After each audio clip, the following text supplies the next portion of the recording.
நான் தலைவரே, புது வருஷம்லாம் எப்படி போகுது? அட போப்பா.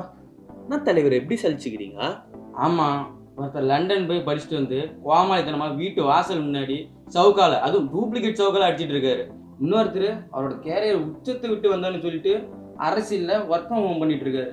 அட இருங்கப்பா, நான் அந்த கோமாளிகளை பத்தி பேசல. நான் பேசுனது வரி குதிரையை பத்தி. வரி குதிரையா? அது யாரு?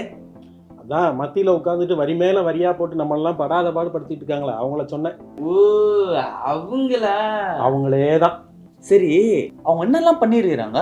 அப்படி கேட்கக்கூடாது, அவங்க என்ன பண்ணான்னு கேட்கணும். இருங்க சாம்பிளுக்கு ஒன்று சொல்றேன். இப்போ நம்ம புதுசா ஒரு கார் வாங்க போறோம்னு வச்சுக்கோங்க. அதுக்கு ஒரு ஜிஎஸ்டி. ஆமா. அந்த காரை நம்மளே விற்கிறோம். விற்கிற நம்மளும் ஒரு ஜிஎஸ்டி கட்டணும். இது எப்பத்துல இருந்து? இப்போ நம்ம சொந்தக்காரன் அந்த காரை வாங்குறான்னு வச்சுக்கோ, அதுக்கு அவன் ஒரு ஜிஎஸ்டி கட்டணும். Car 1, GST 3.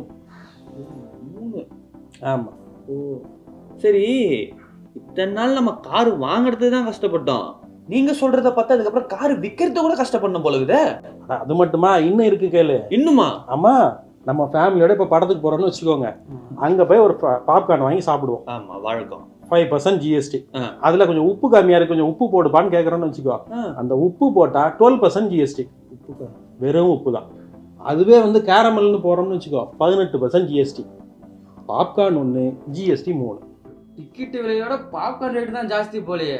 குடும்பத்தோட போய் படம் பார்க்கறத கூட கேட்டுட்டியே, வரி குதிரை. சரி, இவ்வளவுதானா? இன்னும் வேற எதுனா இருக்குதா? இன்னும் இருக்கு. வெறும் பண்ணு சாப்பிட்டேன்னு வச்சுக்கோ, அதுக்கு ஜிஎஸ்டி கிடையாது. அவசரப்படாத. பண்ணுக்குள்ள கிரீம் வச்சு சாப்பிட்டேன்னு வச்சுக்கோ, அதுக்கு ஜிஎஸ்டி உண்டு.